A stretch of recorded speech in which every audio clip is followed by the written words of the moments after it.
Hello, everyone, and welcome to this week's edition of El Supercast.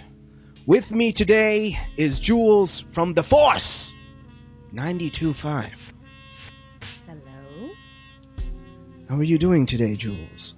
I'm doing pretty okay. A little bit hairy and hectic and whatever, but I'm doing good. Good. Well, that is very good. Well, let's get right down to business here. Let's talk about The Force. Now, when you say Force, do you mean Force like use the Force, Luke? Or Force as in wind or air or just regular Force used to push things? Anything that you want it to be. It's one of those things when we were brainstorming for ideas when the owner and I decided to do this little project together. And the first name was Flava, and I sound ridiculous even saying that. And so we're having all these arguments and heated debates, but not really all that heated debates. It was just going back and forth with different brainstorming ideas. And I was typing up one of my articles for Geeky Pleasures, and I said to myself, use the Force, because I was having one of those days. I'm like, the Force! That is what we will call ourselves, the Force. And so basically, it appeals to the nerds and the geeks who are Star Wars fanboys, and it appeals to those that would see it as in an elemental way. And we're also a force to be reckoned with, right? So we're forceful and whatever. So it's one of those great titles that will appeal to pretty much every single person on the planet, hopefully. It will mean something to everybody. Yeah. And they can take from it whatever they want and whatever makes them happy. Now, what about the numbers in particular? Was that The numbers in particular are just numbers that Peter likes and that sound nice when you say them. So there's really no significance to the numbers other than they sound nice when you say 92.5. Mm-hmm. Oh. So that's a boring story. The name is a lot more interesting. The numbers are just numbers. Well, I figured if there was a battle for let us name it this, or wait a minute, what about this name? Well, for the naming part, there was, because when we're a global station and we have personalities from all over the world, and we wanted to have a name that kind of encompasses everybody and that the whole world could relate to. So when Flava was first, when Peter says, how about we name it Flava? And I'm like, that just sounds so hip-hop. And we're not a hip-hop station, and I understand that you mean flavor when you're saying Flava, and flavor 92.5 would sound almost equally ridiculous. I'm not really, it doesn't work for me. I understand what you're trying to do with that name. How about we brainstorm that once in a while? So, and then we came up with other ideas, like Globe was mentioned, but there's a radio station that's already the Globe. Nice. And World, and Fly, and Groove, and all this other stuff to try and symbolize what it is that the station is, and kind of illustrate that we are global, that we have a wide variety of things to appeal to everybody, that we are here, and the Force just kind of worked. It was one of those things where I thought about it and heard, oh, that's so brilliant. It's kind of weird and crazy, and so Peter and I were back and forth, and Joe, our music director and my assistant programming director, he was helping with the brainstorming process as well. And we were all going back and forth, and then when I thought of the Force, this is the most insane idea ever, but it's the most brilliant idea ever. And so I said, Peter, what do you think of the Force? And he said, that's awesome, we'll do that. So that's how that came to be.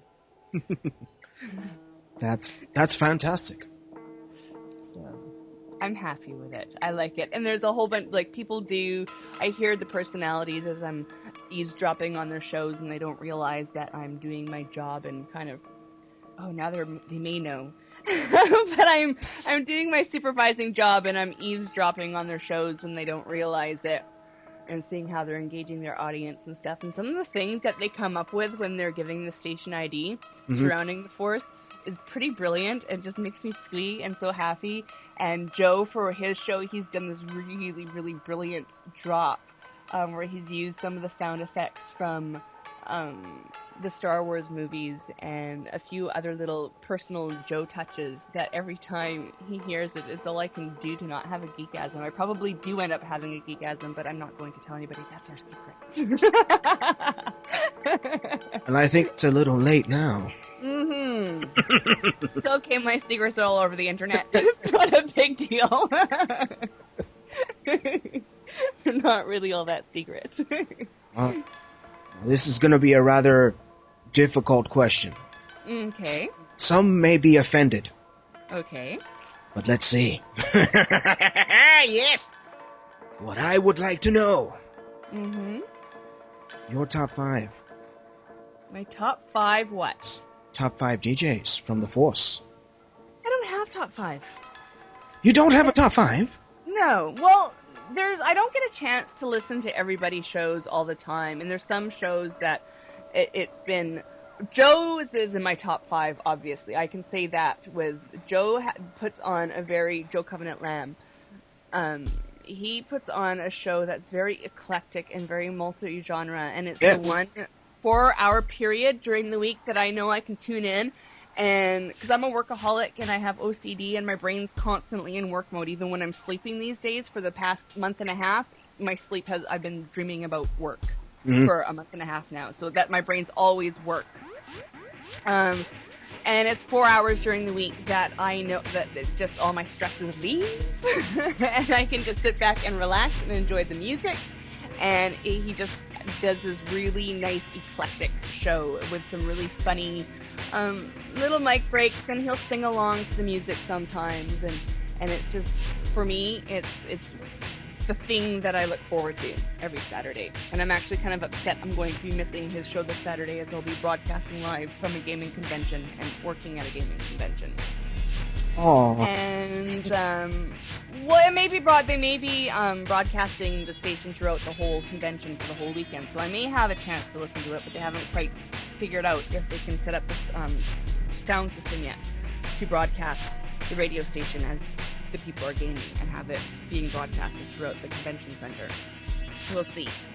And another show I enjoy, it's a brand new show on Saturdays, and I've been on it as a guest interviewee person for the past 2 weeks, is Egberto Willi's liberal politics done right. Yes, I was going to bring that up.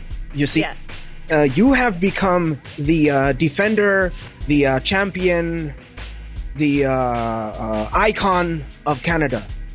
I suppose I have. And I've had a lot of fun with it. He just did his first show, he did solo, and he just did his third one this past weekend, and I was on his second one and his third one, as well as 2 other guests, so there was 4 of us in the last one. And it's a really eye-opener, especially since Americans are fed a very not factual image about Canada and the way that our politics work and our medical works, and that we're this welfare state and that we're crazy communists and all that other stuff. So it's been fun. It's been really fun and educational, and I've learned a bit more about American politics and vice versa. It's been a really nice, free, open exchange of ideas without mainstream media glossing over certain issues. Yes. Other shows that I enjoy, that I don't really have a chance to actually fully participate in other shows because I'm busy doing other work at the same time. I like Orav Deniker's show. I've never been able to listen to a full one or join him in chats for any of his shows yet, because his shows are during my work day and when I'm training other people and doing other things. I like... What other shows do I like? See, I haven't had a chance. See, this sounds horrible, and my staff are going to listen to this and go, because I haven't had... I think Megara, she does a really interesting show. It may not be something that I would normally listen to, but she does an Oriental pop rock show. And so that's just interesting on its own, right? Like, it's just an interesting thing. There's not many Oriental pop rock shows. Well, there is in the Orient, but yes, like for this part of the world, right? I like it just for the fact that it's different and it's interesting. And we have a few alternative and rock shows which are good. But I can listen to alternative rock all the time, right? And I play a lot of alternative rock during my own shows. And I guess I would have to say my favorite show actually is my Geeky Pleasures radio show. Oh, okay. That is my favorite. And then it would be Joe's, or maybe Joe and I are tied for first. I don't know. We're both pretty fabulous. So I think that my on-again, off-again co-host would be rather sad that you did not mention his show. Who? I think little Dantes is running and crying, going boo-hoo-hoo-hoo.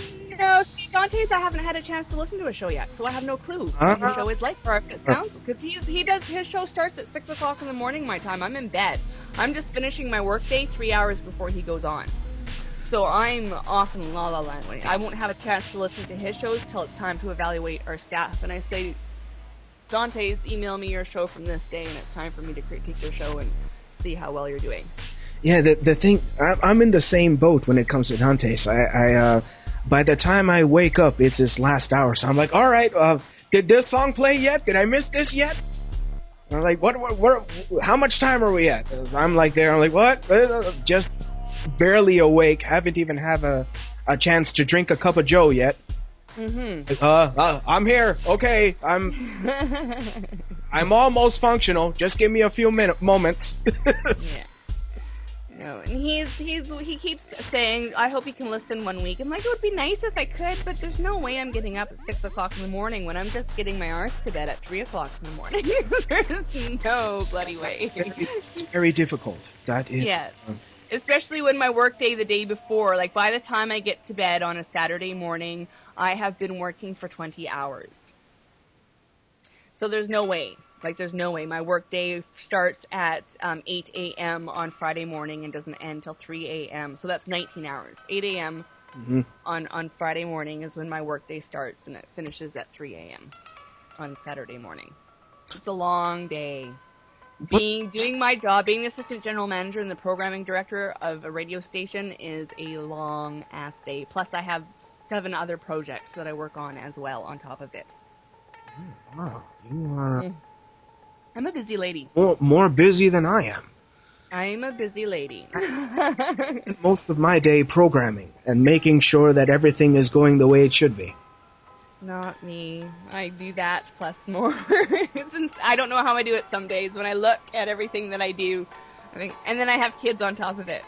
And I have lupus on top of it as well. So it's kind of a bit of it's a bizarre situation how I managed to do it all. Well, I'm just lucky I get to do it in my pajamas, and I don't have to worry about leaving the house. I think it's fantastic that you get so much done. It's great. I have had a chance to listen to some of the programs, and they are quite good with music that I like, and everyone has their own unique takes. Yes. And for me, it's all good stuff. That's the thing that I love the most about the station, is that there's something for everybody. It's, if you're into it, there's probably a show that does it, whether it's hip-hop or talk or funk or R&B or Zydeco or eclectic or heavy metal or rock, pop, everything. Oriental pop rock. We have a show starting in a few weeks that will be dedicated to chiptunes and 8-bit music and stuff like that. Oh. That will be rather nifty. Yeah, that's pretty cool. Yeah, and we had one like that, but for personal reasons, the person had to leave the station, hopefully temporarily. But I've been able to find someone to replace, and now we will have that genre again playing on the station. All right. So it's one of those things, and then we're very interactive, and we have the chat room, and our personalities talk and engage the listeners, and the listeners feel like they are a part of a station, and like they matter, because they do matter to us. And our email addresses it's really easy for people to email us when we're not on air, etc., etc. So I like it. We're a family environment, not only between the staff, but with our listeners. It's a really nice, interactive, intimate experience. I would like to ask you a few things before we get going. Okay. Number one, what's your favorite Star Trek game? Because it seems to me that you like some of the geeky things that I do, and, people can kind of relate to that. There are no good Star Trek games that you can buy electronically. There are some good Star Trek tabletop games, like Star Trek role-playing tabletop games. But as for electronic Star Trek gaming, I'm going to say they're all balls. Mm-hmm. They're all balls. I don't, especially the new Star Trek MMO, I've written a very, very disparaging review of that game. It's probably the worst Star Trek game out there. And the rest of them are just, They lack, for me, I'm a very hardcore Star Trek fan. Mm-hmm. And for me, it was about the struggles and the social issues and that Roddenberry tackled. And it allowed people to dream and think of a better future and think that nothing is impossible. It gave some people something to aspire and hope to. And the games are, they're like any other game that you can fight and shoot and attack aliens and whatever. They don't have that human quality to them. And that's what I like about Star Trek. Isn't the fact that in a game that I can go shoot up some Romulans or whatever. I can do that if I wanted to go fly around at shooting things, there's a million games I can do that with. Yes. So, when it comes to Star Trek games, except for the tabletop role-playing ones, they're severely lacking, in my opinion. Yeah, I can see where you're coming from with that. It's, I've played quite a few of the electronic ones, mm-hmm. and there are some that I like more than others. As for the newest one, I thought about getting it, but when I found out that it's basically just the only thing Star Trek about it is the name, everything just fight, shoot. Yeah. Something that I'm not interested in. No, there's a million games. The only thing that's different is it has the Star Trek name to it, and it's garbage as far as I'm concerned. Mm-hmm. Absolute garbage. So, but other than that, and it's really funny. I'm a Star Trek over Star Wars fan. Okay. Because Star Wars to me is fun, right? It's bubblegum. It doesn't. It's not a horrible thing, but it's just a fun romp. Yeah. It's a fun rule. However, because it is a fun romp and a fun rule, and there's nothing serious tackled in Star Wars, the games are fabulous. I love the Star Wars games. Because that's all Star Wars is running around and using the Force and playing with your lightsaber and playing with the dark side or the light side or whatever. There's